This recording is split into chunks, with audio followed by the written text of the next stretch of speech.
You need the embed code for that, I if I'm do. not mistaken. Which should be. I haven't done this in so long. It's like we have to relearn I think you every go- time.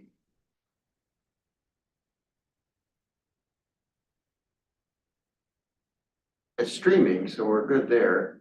Let's get this thing out of the way here. I would see something down here.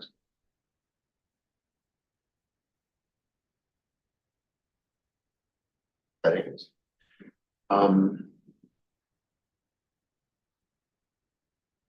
A way to go to this YouTube. Oh, yeah, let's go here too.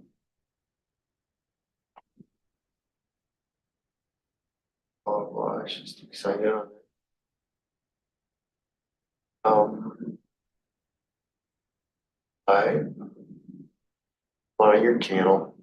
This is Ansari, right? Yeah. Not as exciting as Milton. No, Milton's very exciting here, but It's true.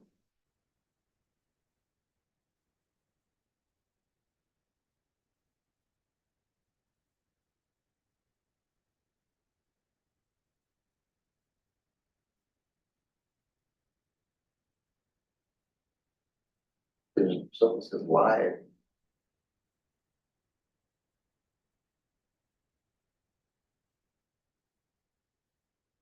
Oh,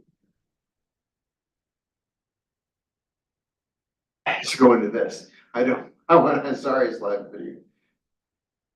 is it view your channel up the top where it's blue? Try that. There it is. Ah, yeah. So where do you- Oh, Try that. that's just creepy. There it is. If you send me the embed code, I can throw it in I'm our gonna website. try to see if Well, I I can am not find hiding it. This is the problem, but thankfully Tim it. I'll is. share, here it is, embed. Oh,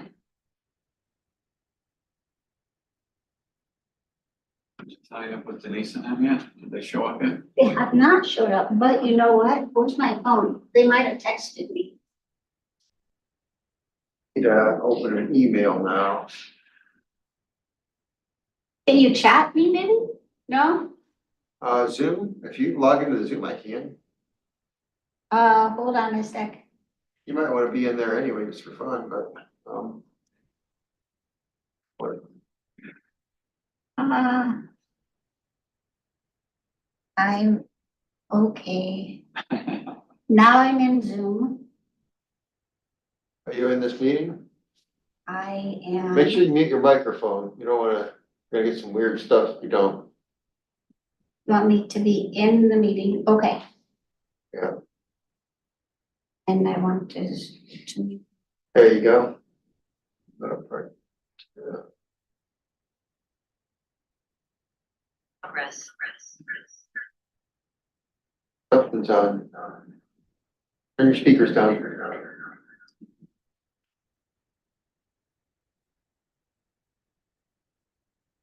That's the embed code I just sent to you.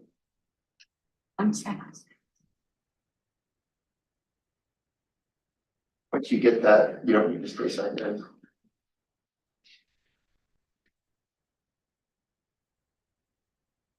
Bring up that page and watch it from there.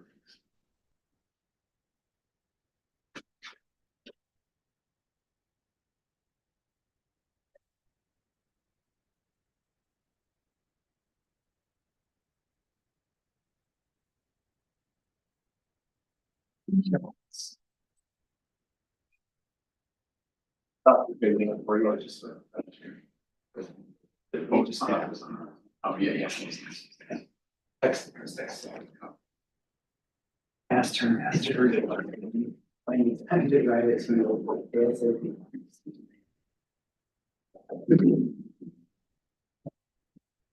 Hello.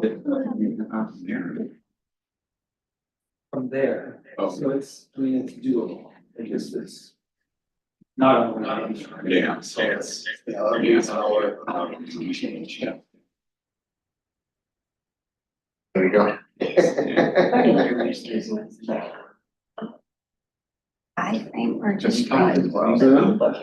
Sorry, I can't. Tell why I actually. You go to that? Yeah, she seems to be No, I didn't. engaging, yeah.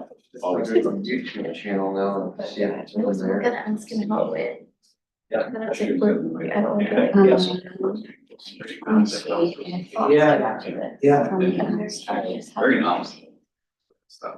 That's over it, yeah, I'm sorry. Hey, your phrasing of your questions are so perfect. You get a change. Like literally, I was just like, oh my goodness, like when you asked him after, it was like, are you sure? Platform, something like about giving people a platform when they like about their actions, and it was just like so perfectly. I was like, what the heck? Yes. No, I do something, it's possible. So, Yeah. How are you doing, Razan? Yes. Yes. You coming tomorrow? I am really excited about this. Good. possible. Yeah, it's just supposed to be a tough week for most people, I don't know. Yeah, I like feel like everything is piling up right before the break, which is so fun. But I'm really thankful that I don't have any time to And like, right after the break. So my break is going to be a break. I just have to earn it. Oh, good, break should be a break, so. Yeah. Great, thanks for coming out. Yeah, I'm really excited about this topic. But like, I feel Yeah, like- she's powerful, so Yeah. hopefully. But there was like a lot of With the session. Alright. No, you're right. I know that there's something I don't remember what it was though. Yeah, I was like, yeah. Dr. Abdul Hadi, is that right? Abdul I Hadi. need to be better, like first, that's stuff. Talking about the, If you go with my favorite husband. oh, I'd like to get involved in that field. I'm just working on this live, Live stream. stream. Wait, what? Oh, is there any issue with this? I bet you. Yeah, we'll work it. Okay, good. It's user error. So I can add that, maybe like a piece, but. Not this user. Looks like you're looking at some. Let's get cool. It is, It is well, it the is call that the goes call, there. but it is me That's like- that I switched You up. like If I find the letter, you gotta delete it. It is a letter I have to add. I get to add. Yeah, I just have to add the letter on, but I can't figure out. Where it goes. Put it in the chat. yeah. It's chat. I don't think they'll Same help author, with but this. the magic. Hey. Oh my gosh, okay, you're. Was it part of the code? I feel like I haven't seen you I think forever they're without like the. No, it was, I can see you that way. No, no, no. I'm not, I'm just. In theory, philosophy. Well, I guess it's next one. I think I was so happy to do it. I read it. I also like. It was like pretty bad. Some of the lines are blurred. It's been crazy throughout. Oh, that's true. I took so much to meet, like, guys, tackle the. Oh, that was so fun. But if I get monthly, when I heard about it. But right now. Are you gonna call Jared? I You know, don't understand what's going on. I think it's just, Like, you know, that they're there. yeah. And, at some point. It's just a matter of, you know, like, it's just. Yeah. So they've done some stuff with bridge programs and the next one. But they say religion, they don't call it religion, they say spirituality. I'm like, "Don't you take religion?"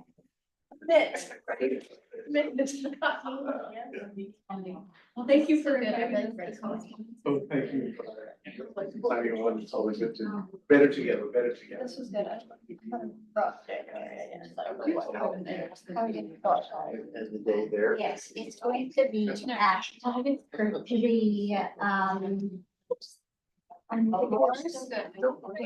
5:45 is when Or that's when the reservation is under my name. And, yes. Absolutely. If I could just get this, oh, there it should. Ah. Okay, then I hit the play button there. Yeah. So that way, we have Oh. Technical issues. Oh, no, the live stream. Say, Yeah, it is. yeah, go ahead, It's like- play. it's like super, like, Okay. So, yeah, oh, I have to investigate for a second. Okay. Anyway, so it was leaving my website for just a minute, but now I think it might like read. Well, it really breaks down if you forget the letter of the particular. That you're There's a little, I feel like, I'm in a process. Then I try to log it away, but I don't. I like copying and pasting. It was happening. I actually rereading this, I like don't. Look at that, we're so brilliant, look at us. Gee, And now, I might have heard. let's see, kind of. audio. That's.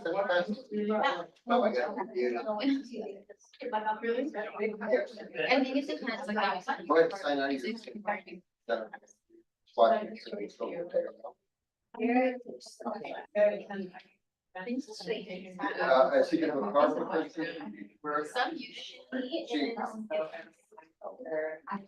For the organization in town, because in and out, also policy work. Let's try to use it.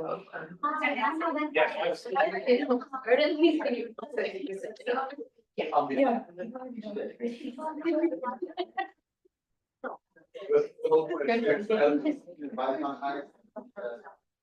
I know, I do. Yeah. So, yeah, okay, sure. I mean, like going down the disorder participation. You always. I never participate. I don't know. I copied enough. Yeah, that's a good one.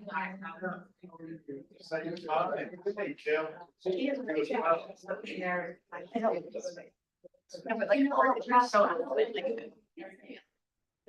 They're not. Really? No. No, no, so.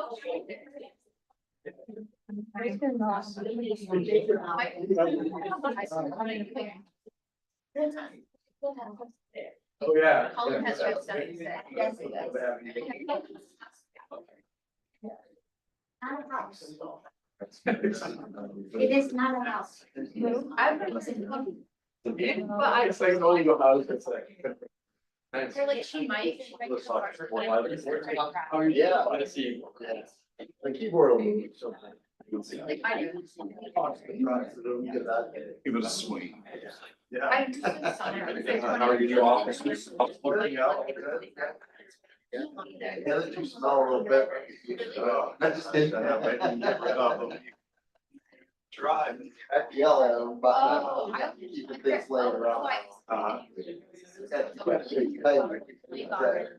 That like there. Yeah. I knew I about it. know what's like that down. One branch of the military. Yeah, but basically about, Okay. like, if you take their Places thing you and stay. break it, it's like. I They look like non-profit. So after that, no. I put out a phone. People out there. My first one. Like, it's something made by that.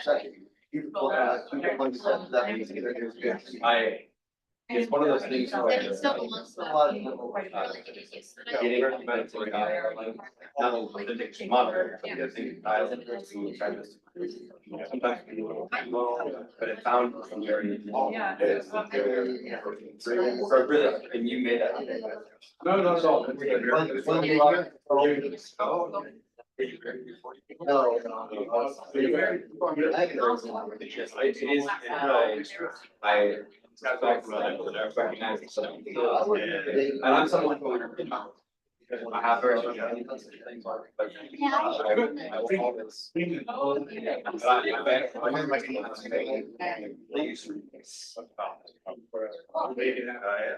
Just for funsies? Yeah, well, we're trying to have. No, you can enjoy. Here, you got all minimize this, or just bring up the edge browser. It's not ideal, but it's like, it's also. Well, and that's why I said, like, colors. Your representation, Yeah. what's.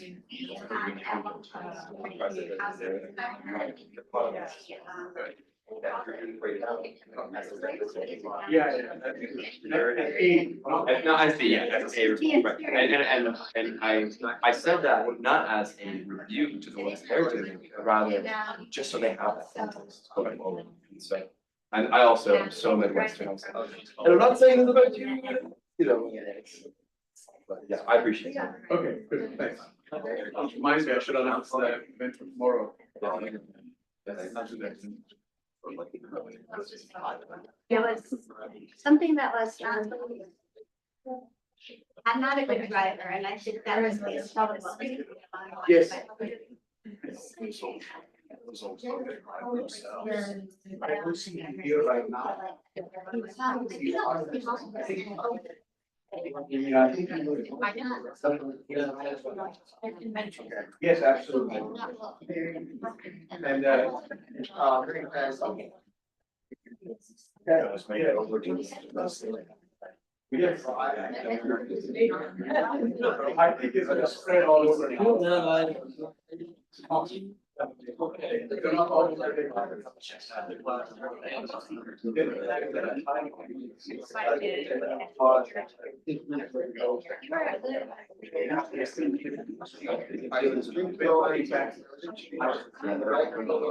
No, I'm not.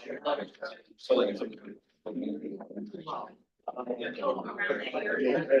I've been so scared, I've been so like.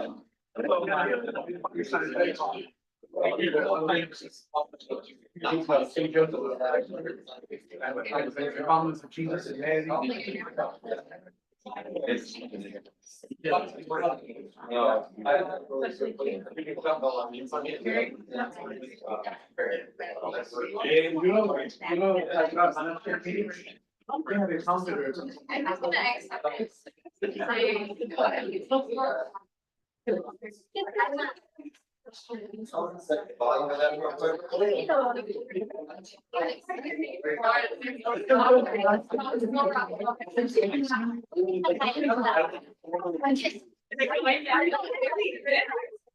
Yeah. Our Expensive. It's a pleasure. Yes. Don't have much of it.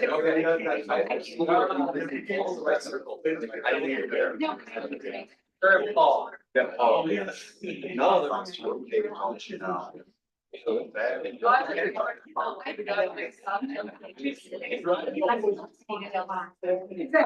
he's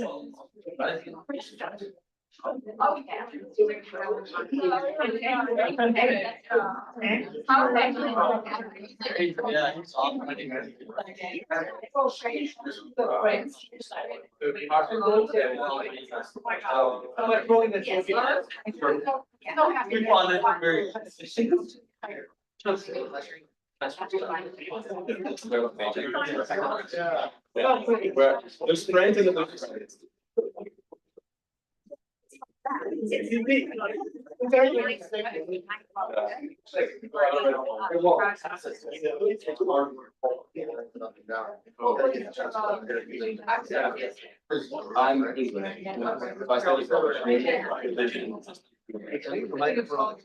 Yeah. Yeah, it's lodged in my base.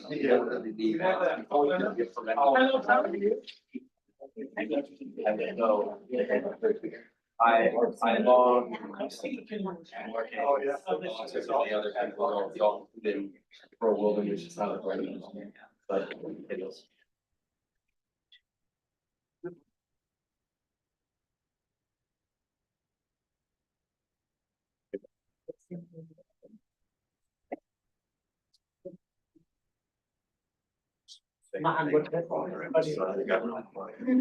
I suppose that.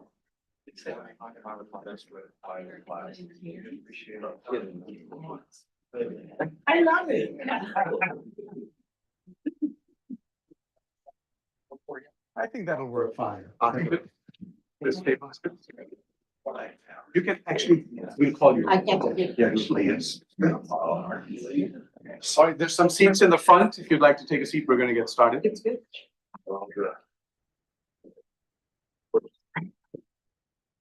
Welcome. Welcome, everyone. My name is Mahan Mirza. I'm Executive Director of the Ansari Institute and a teaching professor in the Keough School. It is my pleasure to welcome you to the third annual Drew Christensen lecture, the second one hosted by the Ansari Institute at the University of Notre Dame. We're in partnership with the Lew Institute and the Catholic Peace Building Network and the Kroc Institute. The Ansari Institute is deeply interested in engaging Palestinian Christian perspectives and theologies of the Holy Land, which tend to get lost or obscured in the ostensibly Jewish or Muslim aspects of the conflict.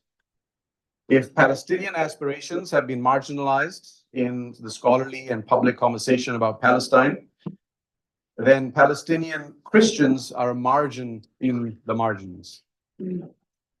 Their population in the land has shrunk from over 10% to under 1% over the past century. Father Drew Christensen was deeply concerned of the plight of Arab and Palestinian Christian communities. He was among the founding faculty members of the Kroc Institute, and so it's fitting for these lectures to be hosted here at the University of Notre Dame. The series is sponsored by Churches for Middle East Peace, and today's lecture has also the support of the Bethlehem University Foundation. In addition to our speaker, who we will introduce in a moment, we're delighted to have with us two representatives from Churches for Middle East Peace.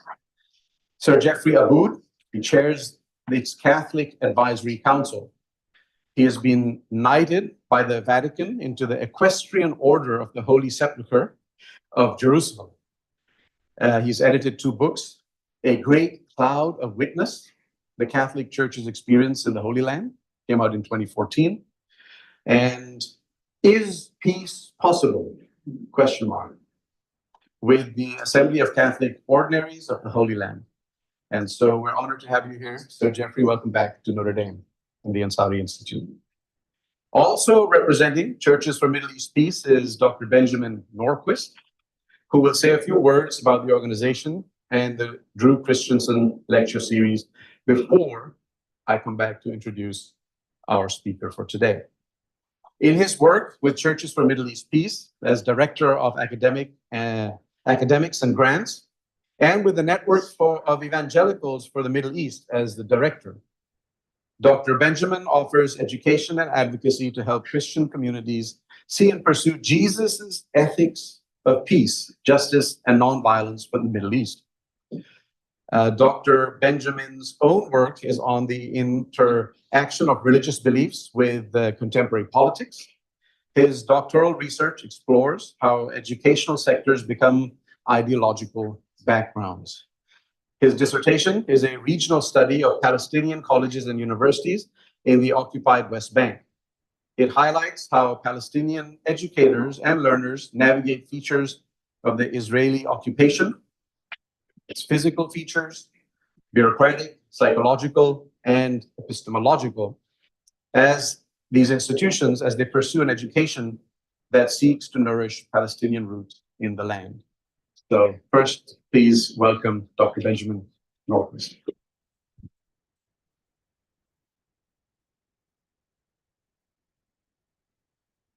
Thank you so much for your time today. I am cognizant on days like this, we all live such busy lives in such a busy world that we really demonstrate what we value by what we give our time to. And here you are giving your time to this important conversation. And so I come to you with gratitude for that. And also gratitude for our speaker, who, when I think about the opportunity to spend a little bit of time with her and hear her wisdom and insight and accumulated unspeakable life experience. Much of it and amongst events and people that we read about in textbooks. She's really been a participant in some of this last century's world historic events. I think one of the things that I feel most is of the privilege of hearing from her. And so I invite you into that as well as we move towards hearing from Dr. Rima. So I am the Director of Academics for Churches for Middle East Peace, and side job as Director of the Network of Evangelicals for the Middle East, as was mentioned, which we think of, it's a spinoff of CMEP. And we were recognizing that there's unique importance to engaging with American evangelicals on their thinking about what's happening in Palestine. So that's emerging work that we're doing as well. Churches for Middle East Peace is the sponsor of the Father Drew Christensen lecture series, and so we're honored and pleased to bring it to you today for this important conversation. Churches for Middle East Peace engages in a research agenda around some of the kinds of themes that we're going to be hearing about today. There are opportunities for researchers to come and join us and bring their own research interests into conversation with the research that we're doing in peace studies and some of the kinds of research that you heard described that I was involved in as well.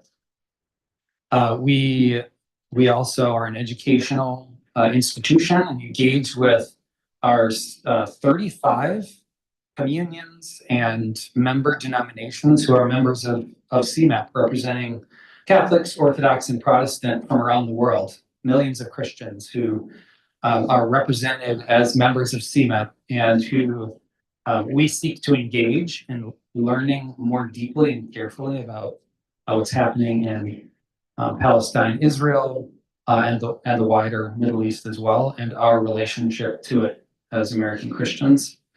And we also have internship opportunities. So anyone who's looking for summer internships, fall, spring internships, invite you to check that out too. I have business cards on the table and a sign-up sheet as well. If you'd like me to send you some information, you can put your name and email there as well. And with that, thank you very much, and turn it back over. Okay. Thanks, Ben. All right, it's now my privilege to introduce today's speaker. Dr. Rima Salah is a volunteer faculty member at the Child Study Center, Yale School of Medicine, and co-editor of the volume Pathways to Peace, The Transformative Power of Children and Families from MIT Press. Dr. Salah has served as a member of the United Nations High-Level Independent Panel on Peace Operations and as the Deputy Special Representative of the Secretary General, a UN mission in the Central African Republic and Chad. She has had a distinguished career with UNICEF. Her service includes the Deputy Executive Director for UNICEF, Regional Director for West and Central Africa, and UNICEF representative in several countries, including Vietnam, Burkina Faso, as well as head of the office in Quetta, Pakistan, which was her first assignment. As a highly effective advocate for the rights of children and women in armed conflict and post-conflict situations, she has contributed to multiple UN Security Council resolutions on women, peace, and security, and on child rights violations. Among her many awards are the French Legion of Honor and the 2021 Peacemaker Award from the Center for Peace and Conflict Resolution at the J. Reuben Clark Law School at Brigham Young University. We are deeply honored to have you with us today. Please join me in welcoming Dr. Rima Salah.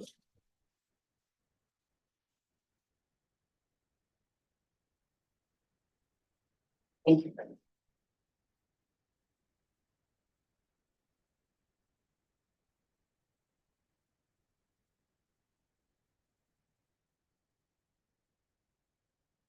Excellencies, distinguished participants. It gives me a great pleasure and honor to be with you this afternoon. Thank you very much for the Ansari Institute for hosting me. As I consider, and you're from Pakistan, I consider Pakistan a second homeland to me. Thank you. I wish also to express my gratitude to Sir Jeff Aboud, Chair of the Catholic Advisory Council of Churches for Middle East, for his invitation and for his strong service supporting our Holy Land as an active member of the Knights of the Holy Sepulchre.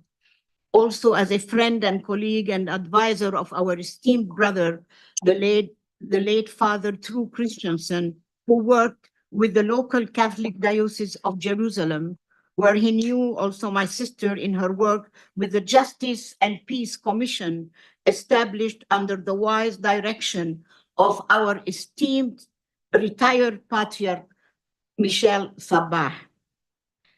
I will wish also to thank Professor Gerard Powers, who's not maybe with us, also for his invitation and for his great work for peace and justice in the world. Special thanks also go to my friend and colleague Joseph Donnelly, who is the former representative of Caritas to the United Nations, for his introduction to you and for his great contribution to peace and justice in my homeland, Palestine. It is an honor to speak in this great university known for its academic excellence and its commitment to prepare responsible and global citizens to work for peace, justice, and human dignity. Before I start my lecture on exploring the contribution of women toward peace, dignity, and justice in the Holy Land, it is also time and place to pay tribute to late Father Drew Christensen for being God's instrument for contributing to international peace and particularly to peace in the Holy Land, to a people yearning for peace and justice. May he rest in the peace of the Lord. The exodus of the Palestinian people from their homeland in 1948, induced by the creation of the State of Israel, compounded by the 1967 war and the occupation of East Jerusalem, the West Bank, and the Gaza Strip, imposed upon them, upon all members of society, particularly women, a long-lasting struggle. I grew up a refugee in East Jerusalem, a few miles from the Holy Sepulchre and the Holy Mosque, Al-Haram al-Sharif, as my family before 1948 lived in a Talbiyah quarter in West Jerusalem. I often asked my parents, what is a refugee? Why are we refugees? As a child, it was difficult. What can we do to be part of normal life again? I also realized from a very young age that my family and people were deprived of their human rights and from social justice. But I also witnessed the courage and resilience of the women in my family, my mothers, my aunts, cousins, who despite their dispossession and coping with the loss of many lives in the family, in my family, we lost 15 people that were killed by the Haganah, the Stern, and Yergun terrorist Zionist groups. They struggled to keep the family together and also to take care of many orphans in the family. Later in time, after 1967 war and the occupation of the rest of Palestine, I worked as a social worker with the Catholic Relief Services. This put me in contact with many Palestinian women from all walks of life, Christians and Muslims, and I was inspired by their courage, their strength, and their ability to overcome difficulties. Although uprootedness and dispossession affected all Palestinian women, it is those women living in the harsh and humiliating and depressing condition of refugee camps that suffered the most. For my degree in development anthropology, I conducted research for my doctoral thesis in 2 Palestinian refugee camps in Jordan. The 2 camps are Baqa and Wihdat, where I lived there for almost a year, hosted by a refugee family. There, I witnessed the terrible effects that war and displacement have on people's lives, particularly on women and children. I also learned that despite all of the indicators that we have in social science, there are no indicators that capture the full extent of people's pain, their loss, and their sadness. It is also difficult to measure human dignity, moral courage, and wisdom. The people I met and lived with had tremendous strength, and in the face of all tragedies they had undergone, they were hopeful. And the essence of their hope lay in the well being of their children, their education, their future, and peace that will bring them back to their cities and villages. They were also grateful to the assistance and care they received from the United Nations, an organization called UNRWA. I'm sure you heard about it. And other agencies and other organizations, faith-based organizations also.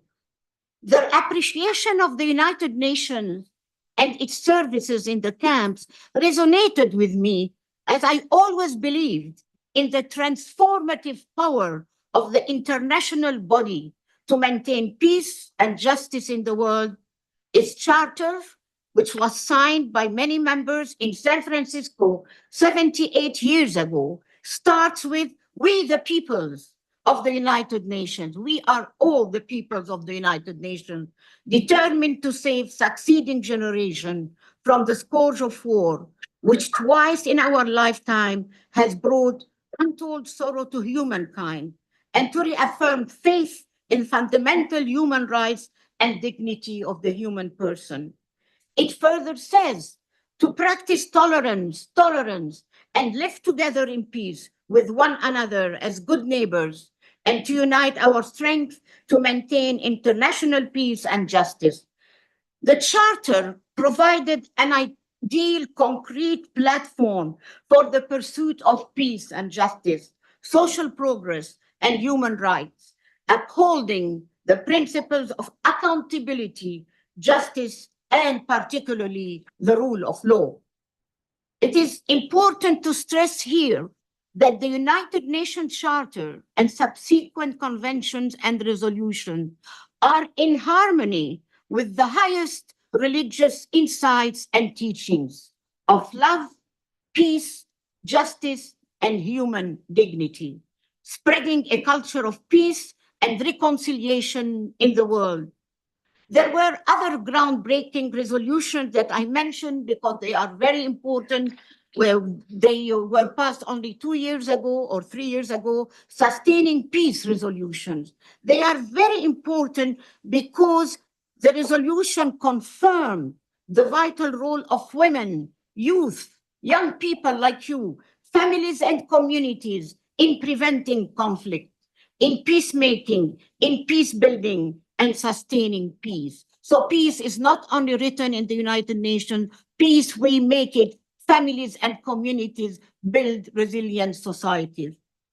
24 years ago in October, also the Security Council adopted, as you mentioned, Resolution 1325. Why I am mentioning it is very important because this landmark resolution talks about the role of women in the prevention and resolution of conflicts. And most importantly, that women should be protected, but they should be part of peacemaking. They should be sitting around the table when we build peace. Women should be there. More also than now, coming back to Palestinian women, more than a century ago, Palestinian women started to take part in the national struggle of their people. This despite the misconception of the roles of Arab women, both Christian and Muslim, in general, and Palestinian women in their position, both in the family and society by Western by Western societies. The image that was transmitted to the West, unfortunately, mainly by Christian missionaries and travelers' accounts in the late 18th and 19th century, was that of a woman sitting in a harem, living in purdah and veiled in body and spirit. Of course, this was attributed to Islam. It took the work of many ulamas, many scholars, many Christian scholars also, and Orientalists and reformers to reverse this image by clarifying in their work the role of women in the family and in society, the rights and obligation as defined by the Holy Quran and by the Sharia, the divine law. It is Egypt that saw the birth of the first then women feminist movement. And this organization had a much wider goals from reforms pertaining directly to women's personal life, but it aimed at partaking in the national struggle as the Arab world was struggling with colonialism at that time. But since 1920, Palestinian women have also participated in demonstrations to protest against the British mandate and efforts to increase Zionist immigration to the Holy Land. The first women's union was formed in 1921, and in October 26, 1929, they met and had both Muslim and Christian women came from all cities and towns and larger villages.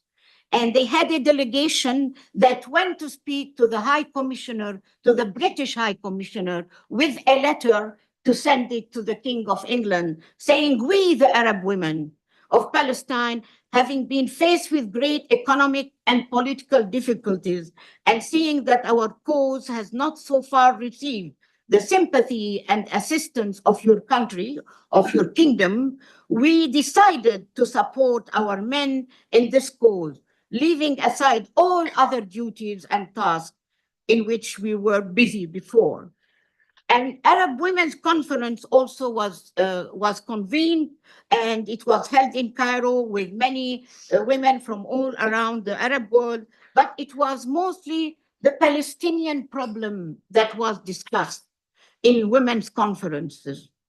Hence, Arab and Palestinian women, by expressing concerns about their national struggle, by writing and passing resolution, or by actually participating in marches and demonstrated, asserted their indivisible role from the role of men in society. They also challenged social customs and traditions that had prevented their participation in the past.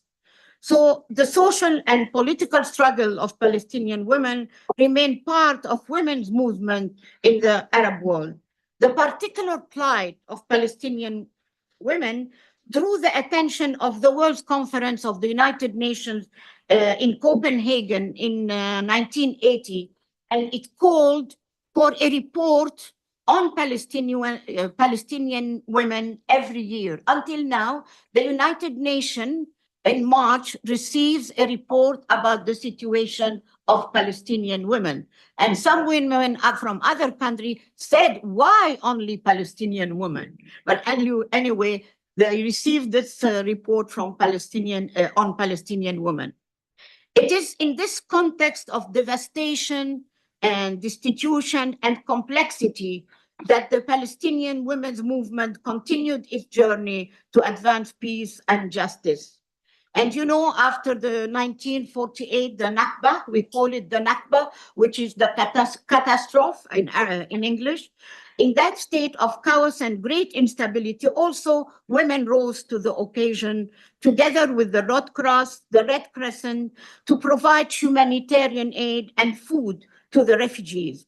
But also, mosques and churches opened their doors. For example, the mosques, the Catholic Church, the Greek Orthodox Church opened their convents to give shelter to refugee families. I would like also to briefly highlight here the work of legendary women. I just mentioned them. Hind al-Husseini, who was a great educator who in 1948, also the Haganah, the group, they went to a village called Der Yassin, and they killed everybody except 55 children. The 55 children were brought to Jerusalem, and they were sitting around the Holy Sepulchre in the old city of Jerusalem. Hind al-Husseini, a lady from a very big Muslim family in Jerusalem, took them home and started her first orphanage that became a very famous school, Dar al-Tifl al-Arabi, and then she started a university for women. I'm proud to say that I taught in this school. We started the first school of social work there in that school, and that was the first college that we started there. There were also another lady, Elizabeth Nasser, from Birzeit. If you know Birzeit University or you heard of Birzeit University, her father started Birzeit University. She also started schools for refugees and destitute. Otherwise, those children would have stayed on the streets of Jerusalem. There is also Samiha Khalil, a very prominent humanitarian activist who ran to be president of Palestine. But I think President Arafat won the election. She didn't win. But at the same time, she started a very big society called the Family Revival Society in Ash al-Usra, where she empowered women and took care of mothers and children. We have also Zulaikha Shahabi, who went abroad. We wanted our story. We wanted to tell our story abroad. So Zulaikha traveled to Europe, traveled everywhere to talk about the plight of Palestinian and the Palestinian women, but most importantly, in their role to bring peace and justice to our homeland. As I mentioned earlier, that Palestinian in refugee camp, despite the tragic displacement and loss, they were hopeful. Yes, women as mothers and sisters, daughters, kept the flame of hope alive by struggling to keep the family together so that together they resist this order imposed on them. In an interview that I had with the head of UNRWA education, he told me how the catastrophe that befell Palestinians made them appreciate the value of education. As landless, as dispossessed people, education is the only thing that they possess and not lose. Many fathers told me they took everything from us, everything. Education is something that they cannot take from us. As we speak in Palestine now, and thanks to other establishments also, we have 95% literacy rate in Palestine. And this is among the highest literacy rate in the world. And I wanted to mention that some of those women from the camps went to Saudi Arabia, went to Oman, went to the Gulf countries to become teachers and open girls' education, because at that time there were no girls' school education in those countries. So they traveled from the refugee camp to those countries to open girls' schools. And also, as I said, women would say, we are not victims only of war and displacement. Listen to us. We can be agents of change. We can be drivers of peace in our society and our nation. So this message resonated in the nonviolent. I don't know if you heard that there was a nonviolent intifada or revolution in 87, 93 in Gaza, in the West Bank, and women played a very important role in this. The message of peace and justice and dignity for the Palestinian was reconfirmed in the landmark conference. There was a conference, Women, Freedom, Peace and Dignity in Palestine. It is according to Resolution 1325. They met all women there and they decided to continue the struggle, peaceful struggle. The minister also of women, we always had in Palestine now a minister to take care of Palestinian, of women's affairs. Also, I would like to say that those organizations, because we are in interfaith, like YWCA and all this, they open schools in refugee camps, particularly early childhood for children, because UNRWA started for first grade, and they also empowered young people to in those camps.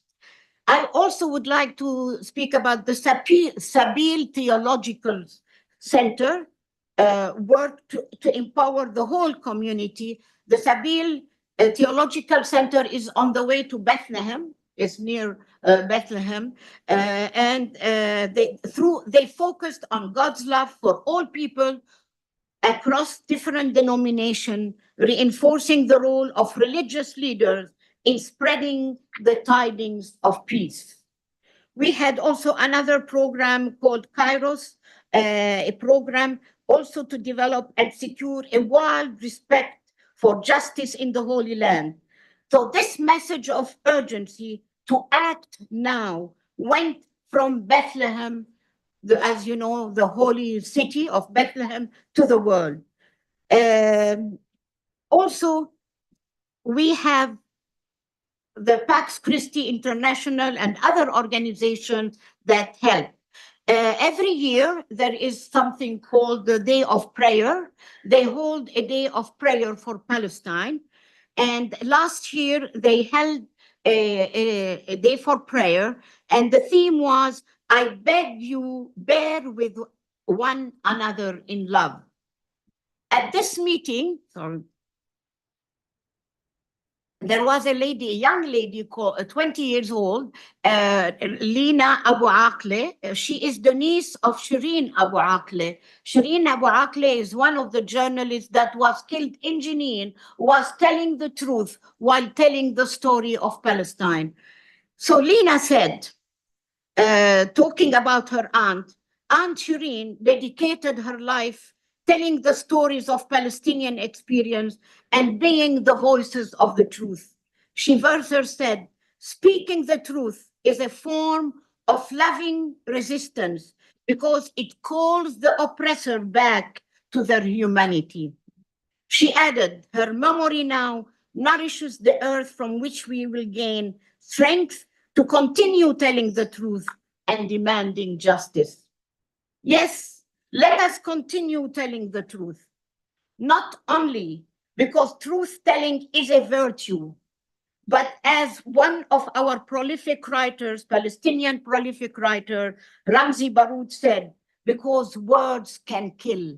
If you don't tell the truth, you can cause war, and words can kill. So the tragedy is continuing, the devastation is continuing and extending to the West Bank now due to settler violence. Now, as you know, I'm not going to tell all the numbers, but 41,000 people have been killed in Gaza, and 70% are women and children.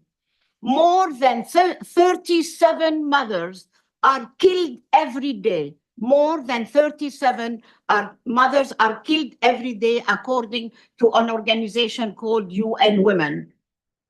More than 95,000 people have been injured and 2 million have been displaced.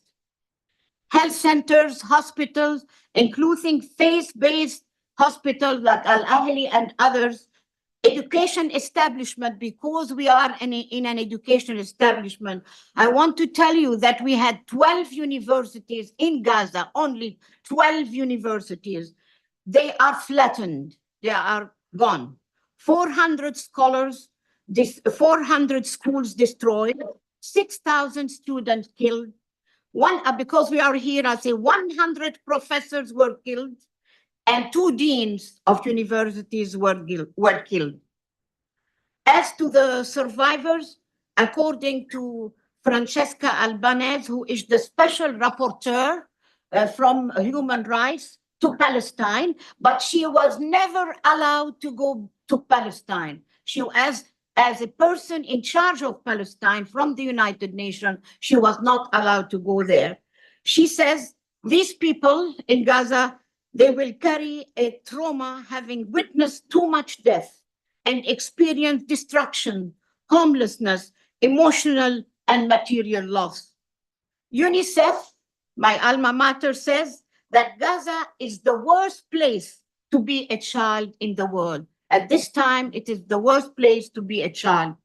What is alarming and should concern us all is the lasting negative impact of violence on young children that will affect not now only our society, as UNICEF says, but for generations to come if we don't do something now. I can say without hesitation that the burden of this war has fallen heavily on the mothers and women of Gaza, but they still are resilient and willing to exert all efforts to protect and nurture their children and uphold the dignity of their families and help their communities. A woman of Gaza said, amid a war that has taken so much from us, I cannot bear the thought of standing still and not taking action.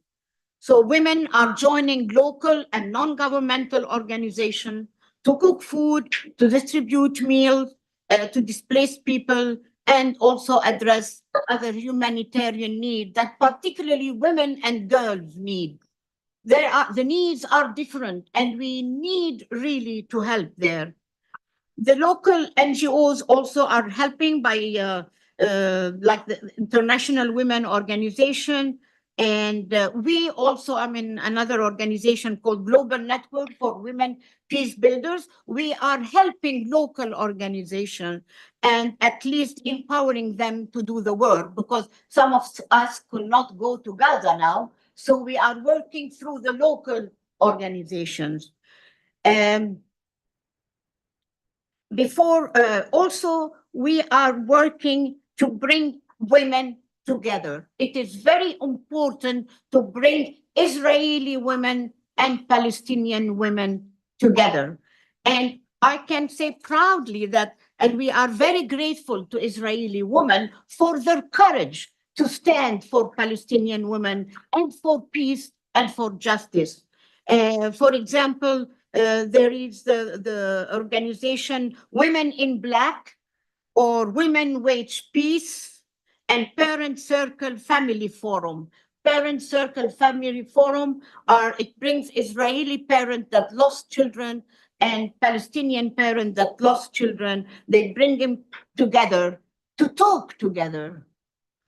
And also Palestinians and people, Palestinian women, we are full of gratitude to those organizations.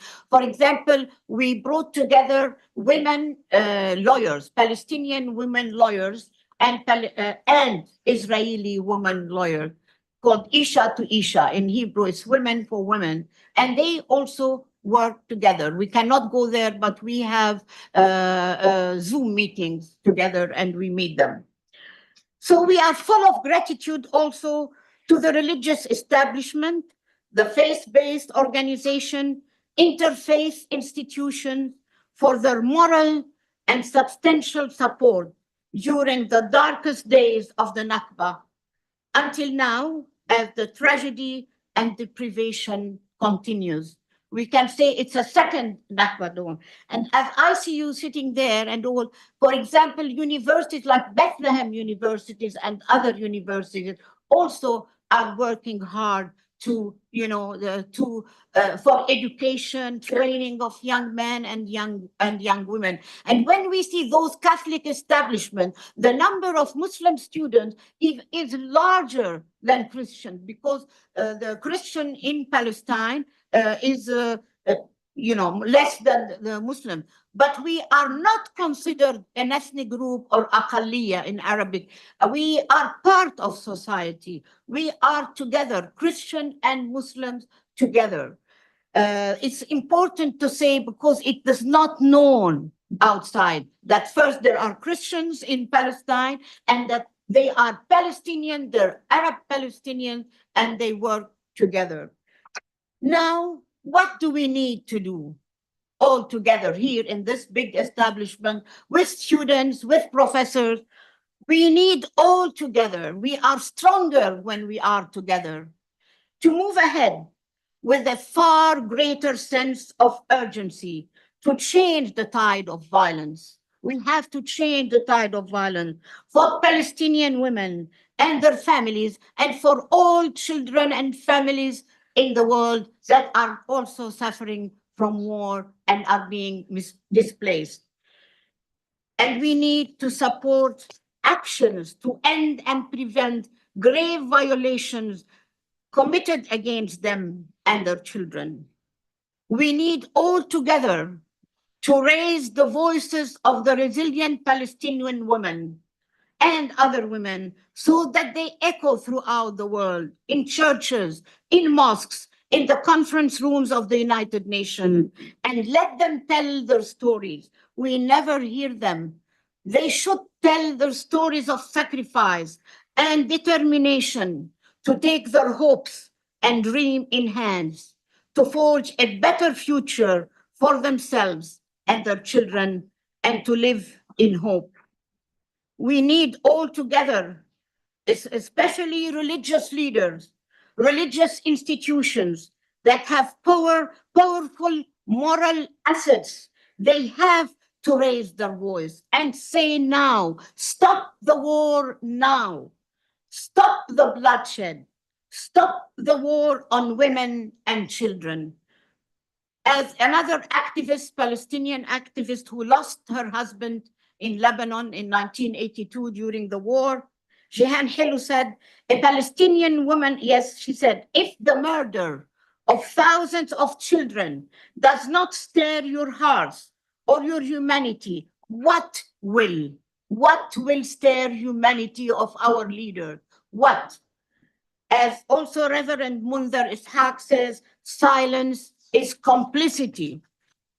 We need all together to entreat our political leaders and policymakers to uphold the spirit of the UN Charter, the Universal Declaration of Human Rights, the Geneva Conventions, and the international humanitarian rights, and the Convention on Elimination of all forms of discrimination against women and children, among others, that they have ratified and signed.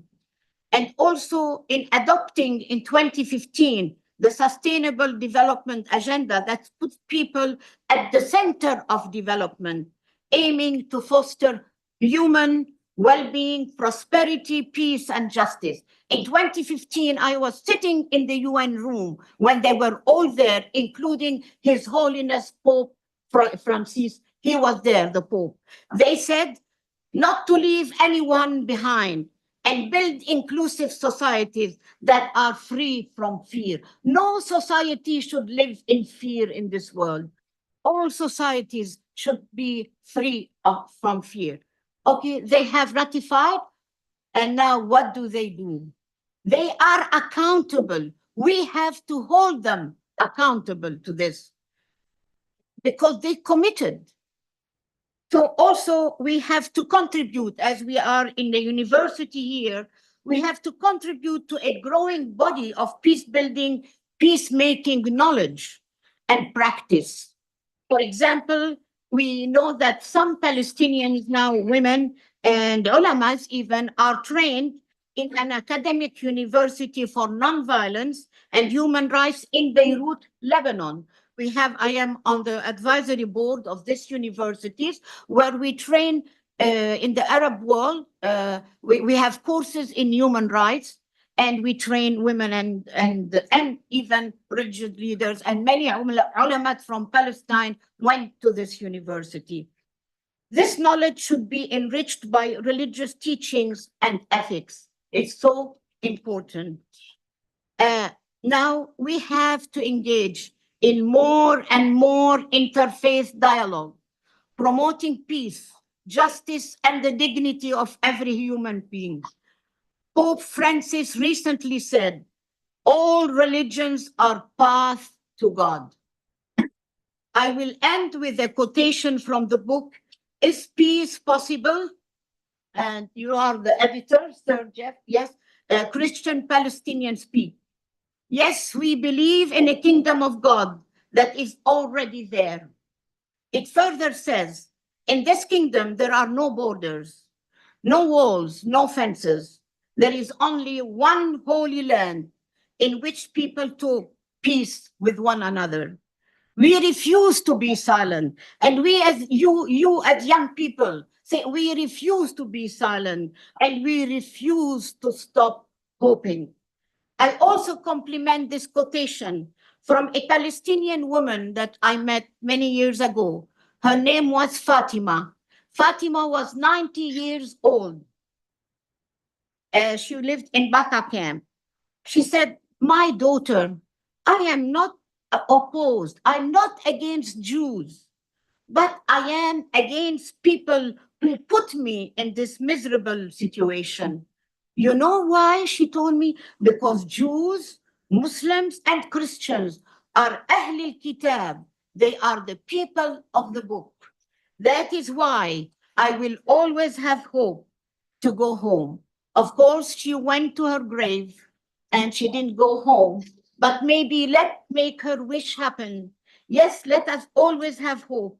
Let us together advance humanity and advance the dignity of every human being in this world. And I always say, the time is now. We don't have more time. The time is now. I thank you very much.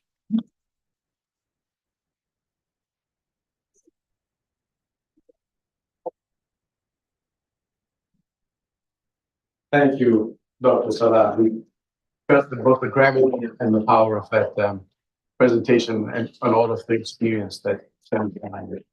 The floor is open. We have plenty of time to engage in your discussion, Q&A, dialogue.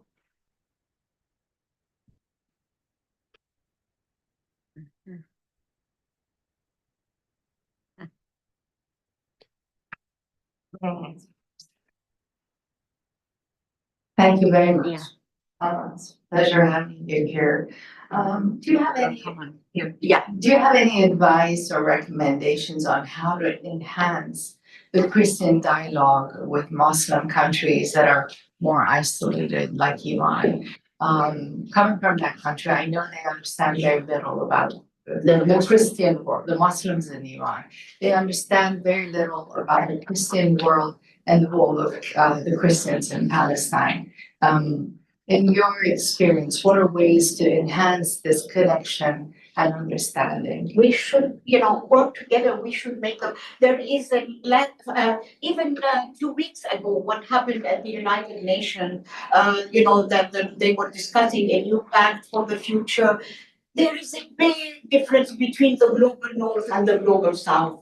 How can we bring the global north and the global south together to understand each other, to understand the Muslim world, and not talk about terrorists only? Sometimes, and as you know, this hate language that they use, we are subhuman.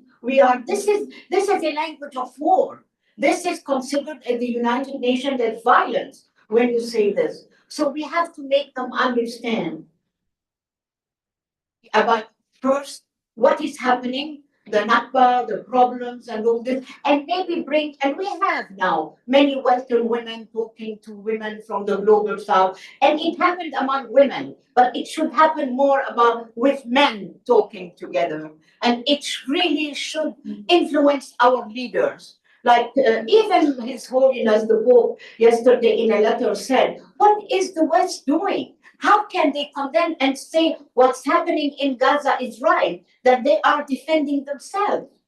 These are against all resolution of the United Nations. So we have to talk more together. We have to talk more together and make them understand. Like I was telling you how they thought the Palestinian women or the Arab women is in Purda and all this.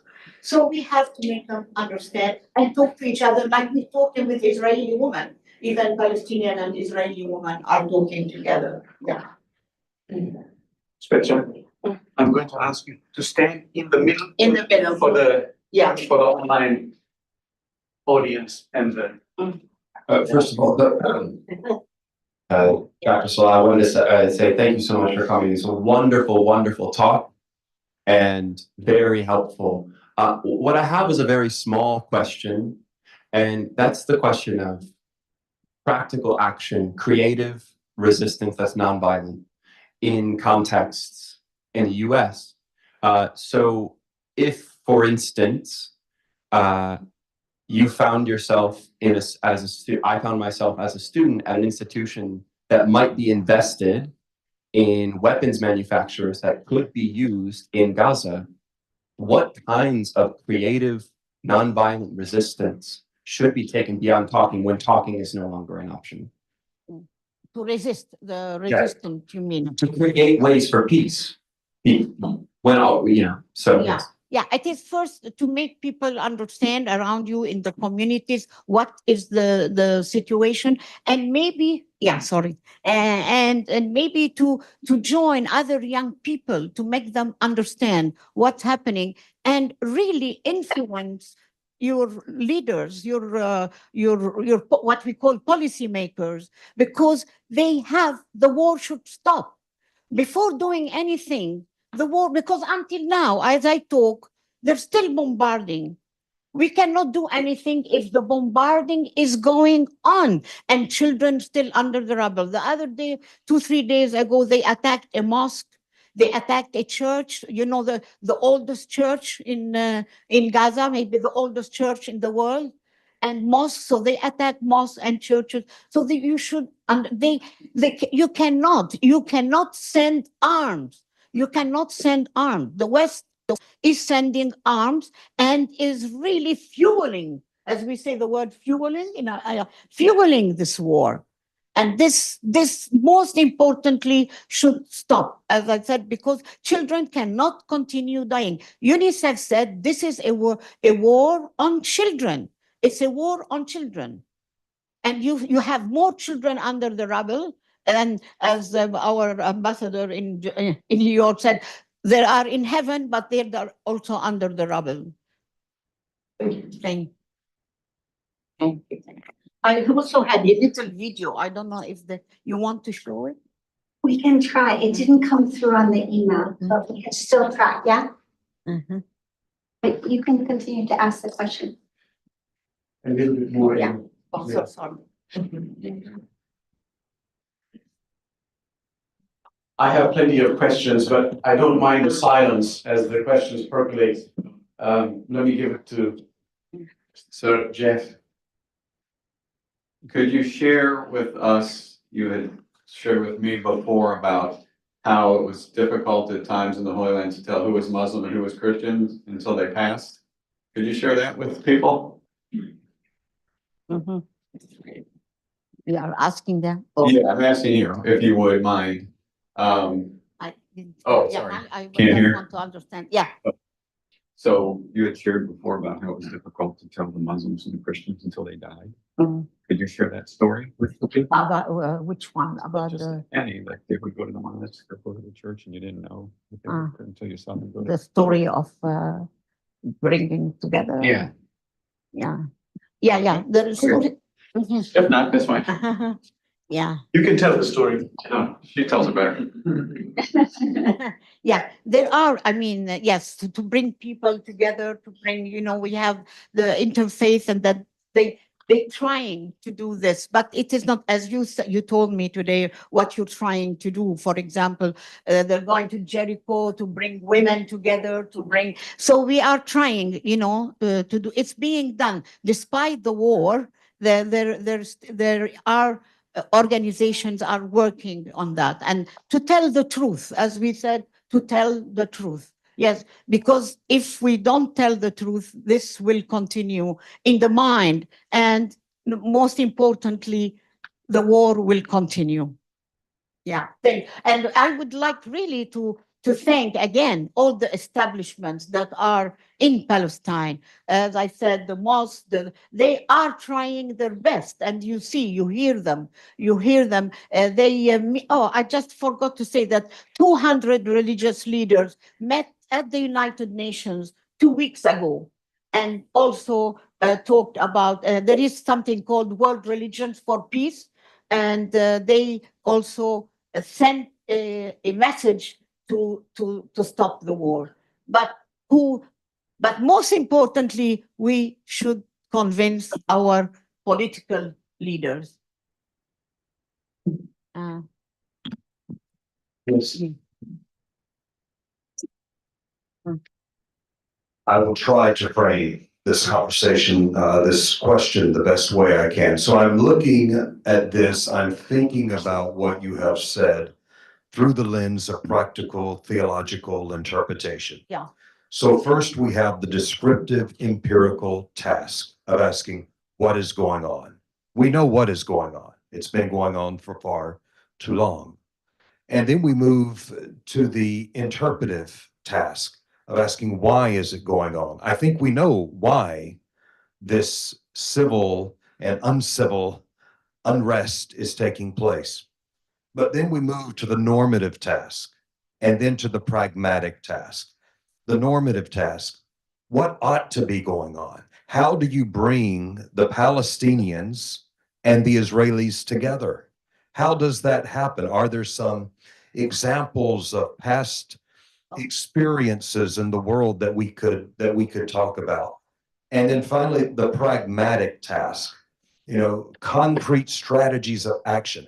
How does it happen? Can you speak some to the normative task and then to the pragmatic task? It happened, and we always have the experience of Ireland, Northern Ireland, and all this. But it happened in Palestine. You heard about the accords that when the Palestinian Liberation Organization President Arafat, when he met with Rabin, no, and and he came to the United Nations, President Arafat, with an olive branch, because olive is always the sign of peace. We have lots of olive trees in Palestine, and they gave up arms. But then what happened afterwards? Rabin was killed, right? But Palestinians attempted and tried many times. Since Arafat came to the UN in 1974.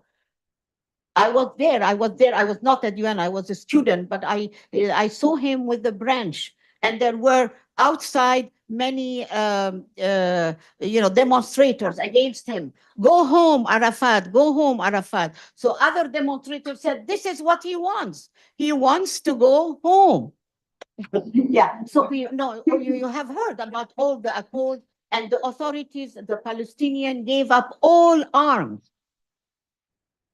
But it's not followed up.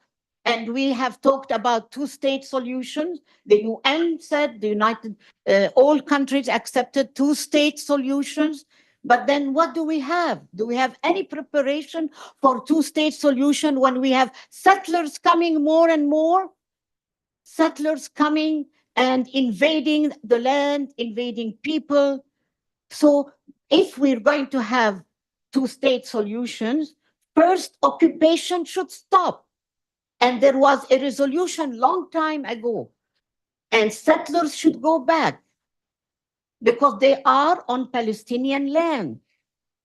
So we cannot build peace without justice. And justice should prevail first. And then as peace, as I always say, it's like children, when I see my grandnephews and nieces, when they build building blocks, we have to build building blocks. We build peace. We make peace, but we build peace also. But how can we make it when there is more and more occupation of land? How can we? This what is happening in Gaza is not the first, it's the fifth war, if not more, on Gaza. So there should be something to do before that. We gave up all resistance. Yeah. I have a couple of hands up on this side. Yeah. Mm-hmm. Oh, Rasa, do you have your hand? No. No. What you want? I have to, so, I noticed that you said that women are required to be a part of peacemaking, which I think is a good idea. Because women, I think, bring a different perspective to many things, and that is maybe helpful. But I notice also that women aren't in power in a lot of places at the current moment. And I wonder if that may be part of the problem at the moment. And I wonder if you think if women were in power in more countries, if that might solve some of our problems. Mhm. Yes, it will help if power, yeah. I think it will help more, yes. Mhm. Okay, I'm going to take mine since I got the mic. To follow up on that question and a number of things that have been bouncing around. So right now we have a woman who's running for the highest office in the land here, Kamala Harris. So there's an election. Kamala Harris, yes. She has at least said that she can't think of anything she would do differently from Joe Biden. And so the question arises, how would just having a woman make a difference? And maybe I'll extend, the question. I hear all of the things you're saying about the UN resolutions, about the occupation, about the settlements, about justice. But on the other side of Kamala Harris and Joe Biden are Trump and Vance. And on this issue, J.D. Vance, we know Trump's position, but even his vice president, he said we should not do anything to condition the weapons or the aid or that we give to Israel. These resolutions, my interpretation, he didn't say this part, but basically these resolutions are meaningless. We should let them do what they're going to do as our ally and let the money and weapons flow from the United States. And so Americans have no choice on this issue. Either of the two parties that they vote for are in complete alignment when it comes to Israel-Palestine policy, which is not the policy of reconciliation and peacemaking, but a policy of war. And so what do we do with that situation? I know it's a very difficult situation in America, but I think maybe Ben can even answer more this question. And I would encourage Ben and Sir Jeff to jump in. Question: what can you do in America? Because as we have a woman and we have a man on the other side, and also in her discussion, even in her first speech, I think there was a little difference. She said that the Palestinians have the right. She said that. Yes, she has said that. Yeah, the right to a country or to something like that. So it might change, but how do we know? That's why we should continue. We as people, not as peace leaders, but because I said we can build peace in our communities, even to make our communities help, and then they can influence also their government. But it is very difficult to tell now in the United States. I don't vote. I'm not American. Sorry to say, but I don't know. What can you do? What can you do? Yeah. Come up soon. So I guess I'll just reflect from the small segment of this question that I work on, which is particularly with American evangelicals. And with the maybe kind of important strategic insight that American evangelicals are influential in this question about American policy, in the way that they vote. And the politics of the United States is certainly deeply intertwined with evangelical perspectives on this question, which is both theological and political for American evangelicals. The Christian Zionism that lives in American evangelicalism, it is rooted in certain interpretations of Scripture, and those are shifting. Those are dynamic interpretations dispensational interpretations of scripture are, in large portions of evangelicalism, becoming passé. But at least in my perception, the places where they're becoming passé, there are efforts to re-anchor a Christian Zionist perspective in other places then. So even though the ground underneath it might be shifting, the Christian Zionism, there are efforts to keep it in place. I will say that there are also generational dynamics at play where the Christian Zionism that has been sort of unquestioningly accepted among a parent's generation, it does not have the same kind of hold on the children. And so as we ask questions as the Network of Evangelicals for the Middle East and Churches for Middle East Peace, which also engages with evangelicals about how to approach this question strategically, there is a generational dynamic about engaging with young people who are more open and who have Palestinian friends, many of them, in ways that their parents have never even met a Palestinian. So I think some of that is on the table in answer to this question, and it is a grassroots kind of answer to the question. At a time when policy, there aren't promising avenues for changing policy, we engage with people, not just for the future hope that their voting patterns will change, but for the closer term possibility that they will become themselves advocates and friends of Palestine and friends of peace in ways that haven't been true in the past. Yeah, and I want to say that there are some presidents in the United States that have told Israel, stop the war, and they stopped.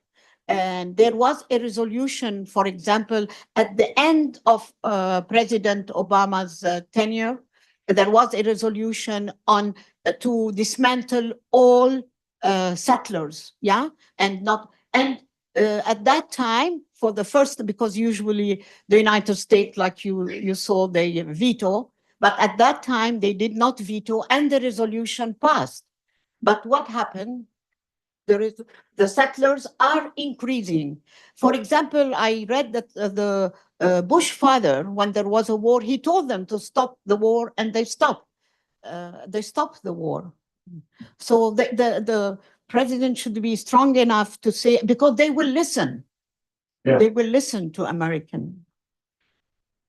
But what the future brings with, you know how many resolutions have been vetoed by the United States in the last few months? Just say a number. Right. Yeah. Yeah. Thank you, Ben. Also, I want you to kind of stay up here. I'm going to ask a follow-up to both of you. I mean, the presidents have definitely pushed back on the settlements, one after the other. Even Obama did it.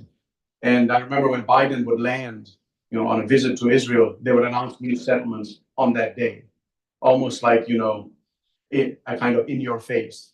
And we've seen this kind of action where they're almost, and what I'm talking about right now is Israeli policy.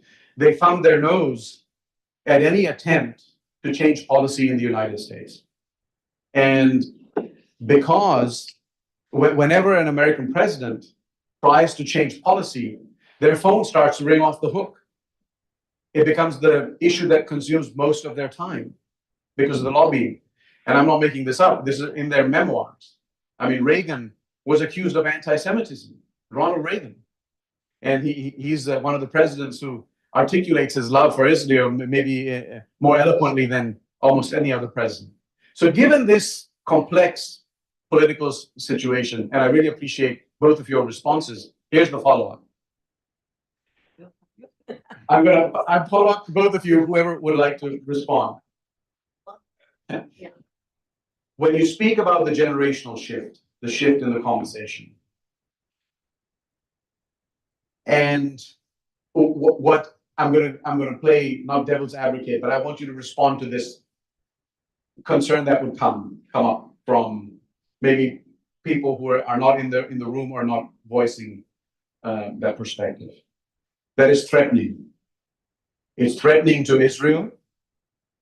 It's threatening to their existence. When they hear free Palestine, they feel like they're going to disappear. And in an earlier talk that we had this semester as part of a series that's taking place, Palestinians, over 80% of them feel that they're the primary victim, and over 80% of Israelis feel the same way about themselves. However, narratives are constructed and distributed through the media and in our educational system, I mean, that all contributes to this. And so, how can we have this conversation on free, or is it possible to have this conversation on free Palestine without it sounding threatening to Israelis, who then say that they feel or unsafe with the conversation? How is that to be tackled? I think you're doing it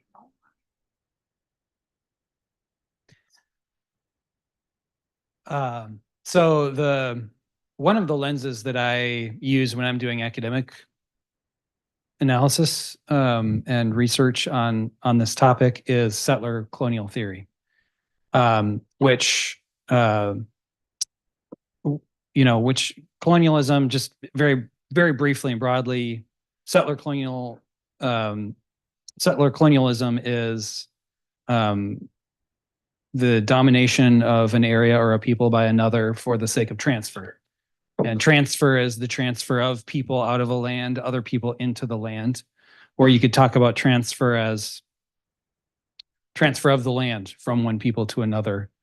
But one of the things that I noticed as I was reading settler colonial theory that really struck me and has been influential in the way that I think about it in Israel, Palestine, and in the United States and elsewhere, is that the mechanisms of transfer that have been noticed across contexts are not primarily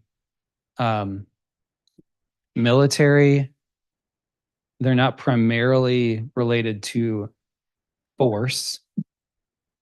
That's part of it. Actually, a majority of the mechanisms relate to narrative and storytelling and discourse. How the story is told inside of and constructed in people's minds. So it has less to do with the containment of bodies physically in spaces and more to do with the containment of the mind in certain constructions of the problem. And I think that the problem is constructed for people in such a way that one person's liberation is another person's captivity or detriment. And so the answer to your question has to do with how the problem is framed from the outset. And I think that extremists on both sides end up in some way on the same side when it comes to will this problem be framed as an either or a zero-sum game? And that means that our peace-loving people, their task is to find each other on the same side, which is to say, on the side of a just peace, and find ways to articulate the problem in more open-ended kinds of ways. Yeah. But anyway, just the resolution now, you know that there is that there should be two-state solution, right? So we have to work towards that. First, I always say for the two-state solutions, you have to stop occupation, because how can we have another state in the land where it is occupied now? So there are steps to follow. And let's see how this is the only solution, or other people are saying not two state solution, but one state solution where we all live together like we were living before. Just to follow up But what you there were, are so many steps. just to No, I follow, appreciate that. Thank you. yeah, thank you. Thank you. Okay. On what you were saying, I was raised fundamentalist evangelical. My parents are incredibly dispensationalist.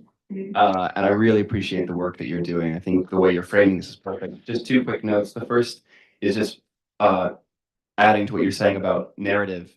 Edward Said, the Palestinian scholar who probably you were referencing, says, in a very real sense, nations are narrations.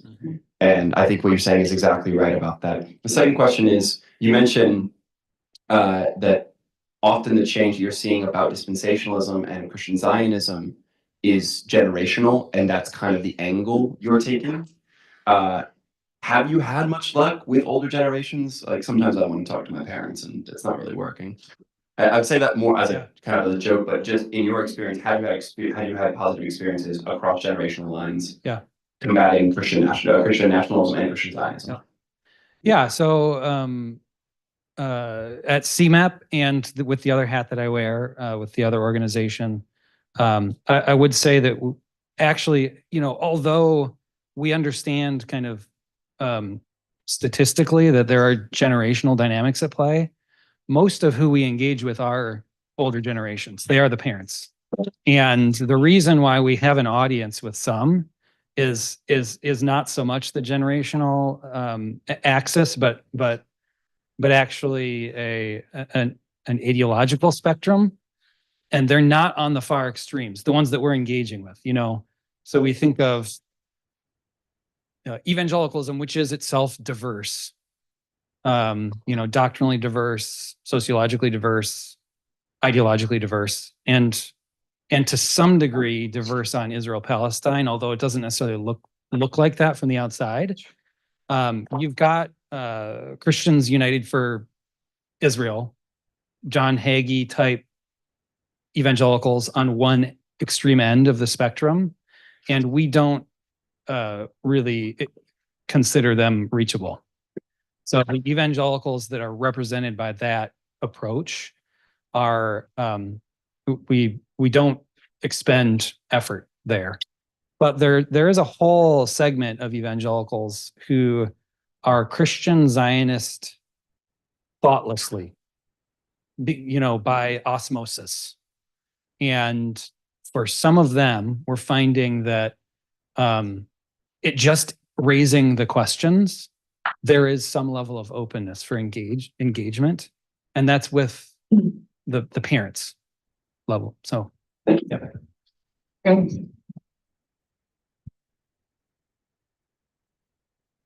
Any final questions? So we should congratulate him on the work he's doing, really. Well, We drove together for 2 hours and he told me about should be done in, sorry.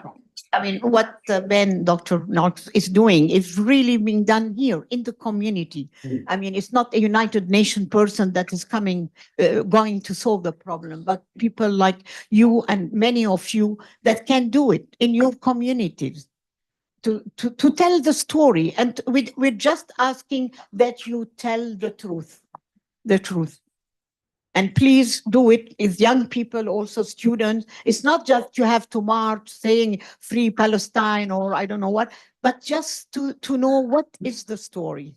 Why is it happening? Like you were asking, why couldn't they build peace? Tell the truth and tell the story. And have people like Dr. Knox to do it. And also Jeff, I mean, you could say what you do also. Jeff, Jeff, why don't you add your voice and then we'll wrap up. Would you like to? No, that's fine. I don't want to take it from the experts. We have a fantastic lecture that Jeff gave last year. It's available online. And this is, part of the series. Muntha Isaac was here. Reverend Mitri Rahib has been here virtually during the pandemic. And so it's an honor to have you with us. But I want to, we have a minute or so if anyone wants to. I think but before I ask you to applaud and thank our guests, let me just announce a couple of events coming up. There are a lot of conversations taking place on this topic on campus. It's actually quite refreshing to see. There's a campus-wide series that we've been running, and a number of events that institutes and centers and departments are hosting. So tomorrow, there's a program. It's called Israel's. That's the title: Israel's Assault on Gaza 1 year later. It's at 4 o'clock, hosted by the Contending Modernities Research Initiative in 300 O'Shaughnessy.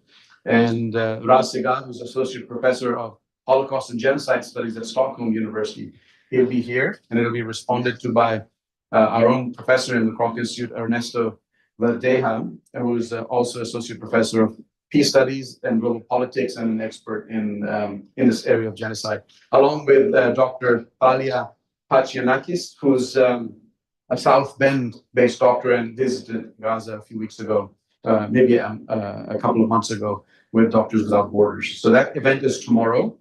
And then end of October, the Department of Theology, in partnership with our Analytic Studies, is hosting an annual list lecture in Judaica, and there Professor Magda Tider will talk about this topic. Is entitled Beyond Eternal Hatred. Beyond Eternal Hatred, Reconsidering the Nature of Anti-Semitism. And we have more things coming up in November and December, so stay tuned.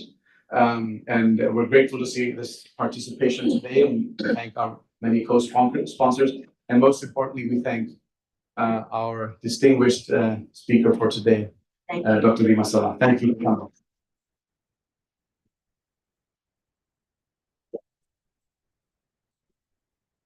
You may speak informally if you like. There's some light refreshments in the back.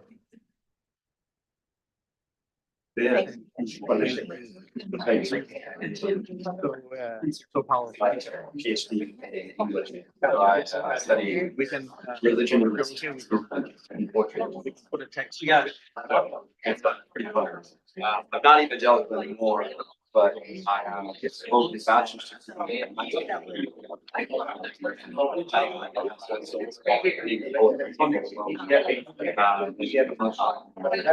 I want to say thank you.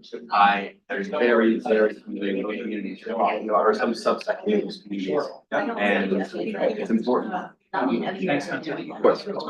Ben? Yes. Your doctor. Ben. We were supposed to get together and I was going to come up with that. Okay, yeah. There was talk about that. These, that community, of course, was transforming. Yeah. Let me come around on the side. Very, I was just looking, we were looking together at 11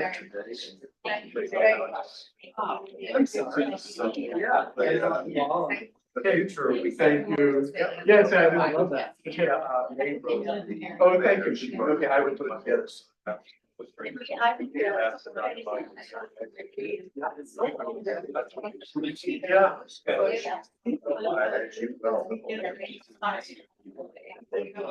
you. Yes, very kind. Yes. That's where you learn. And into my work at bio. You only have a professor here, that's psychologist.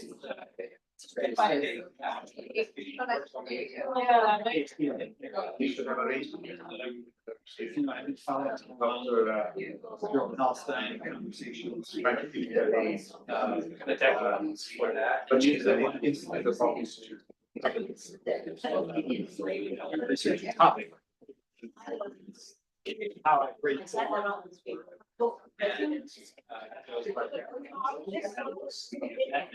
Thank you very much.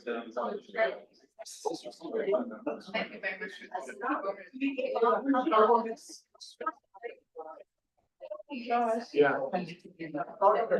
Yeah, and it didn't work, yeah.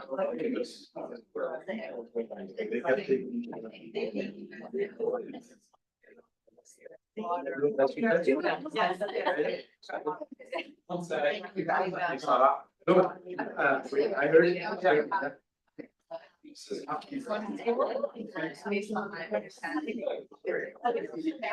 Yeah, I'll watch for you. And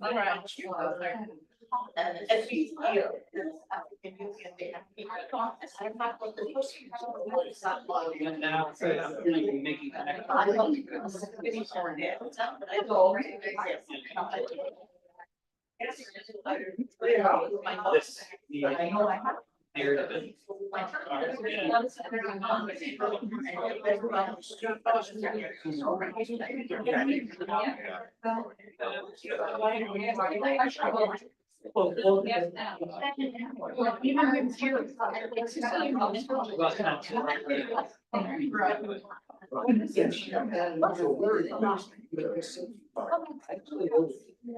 making.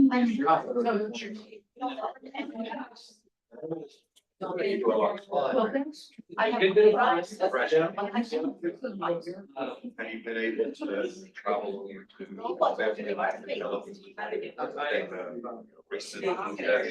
Not recently. No, I think, people with good hearts, I was there last July.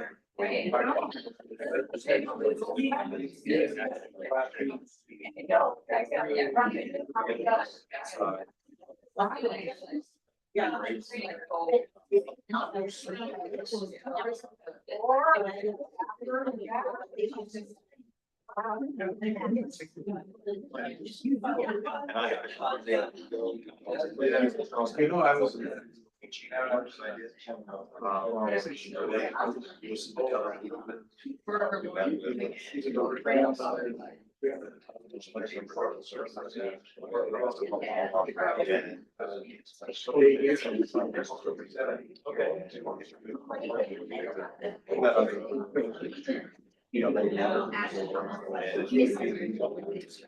I might be like.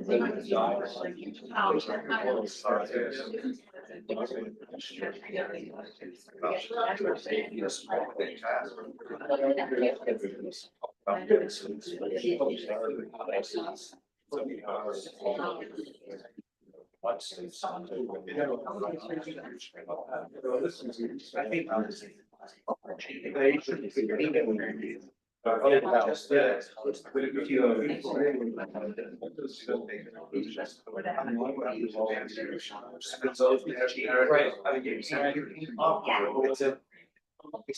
not a viable territory.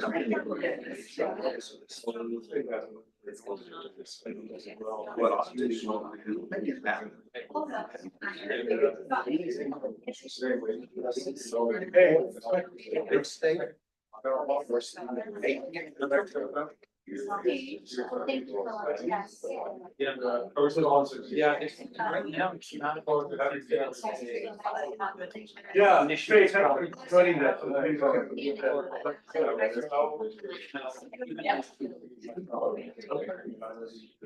Yeah, they said 5:45, we'll probably spot for the early dinner. I'll just start with. Okay, thanks, Lisa, thanks for coming in. Something that could be drafted. That would ultimately solve. Probably. So anything that's drafted. Thanks for this, for, And look, yeah. yeah, you know, but you know, you still. Can't show it. Yeah, and it doesn't get show it now. Well, you know, it's not, it's in. Well, I think, yeah, come.